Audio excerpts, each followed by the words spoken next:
بسم اللہ الرحمن الرحیم۔ بیوی کی پچھلی جانب سے آگے کی شرمگاہ میں ہم بستری کرنا کیسا ہے؟ اسلامی تعلیمات کے مطابق بیوی سے ہم بستری کے دوران بعض حدود و قیود کو مد نظر رکھنا ضروری ہے۔ قرآن مجید اور احادیث میں واضح طور پر بیان کیا گیا ہے کہ شوہر اور بیوی کے درمیان جنسی تعلقات حلال ہیں، لیکن چند باتوں سے منع کیا گیا ہے۔ نمبر 1، پیچھے کے راستے سے ہم بستری۔ اس سے مراد دوبر سے ہم بستری ہے، جو اسلام میں سختی سے منع ہے اور اسے حرام قرار دیا گیا ہے۔ نمبر 2، حیض یا نفاس کے دوران ہم بستری۔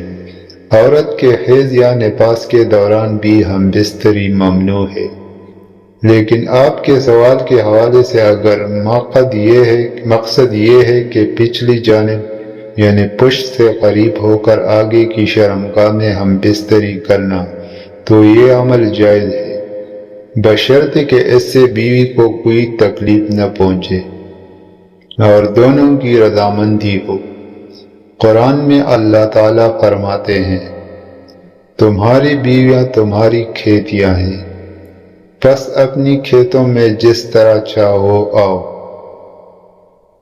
البقرہ 223 آیت۔ اس آیت کی تفسیر میں علماء کرام نے وضاحت کی ہے کہ شوہر اپنی بیوی سے مختلف پوزیشنز میں ہم بستری کر سکتا ہے، لیکن دوبر میں ہم بستری سے منع کیا گیا ہے۔ لہذا اگر بیوی کی رضامندی اور راحت کو مد نظر رکھتے ہوئے پچھلی جانب سے قریب ہو کر آگے کی شرمگاہ میں ہم بستری کی جائے تو یہ اسلامی تعلیمات کے مطابق جائز ہے۔ مزید اس طرح کی ویڈیو دیکھنے کے لیے ہمارے چینل کو سبسکرائب ضرور کریں۔ شکریہ۔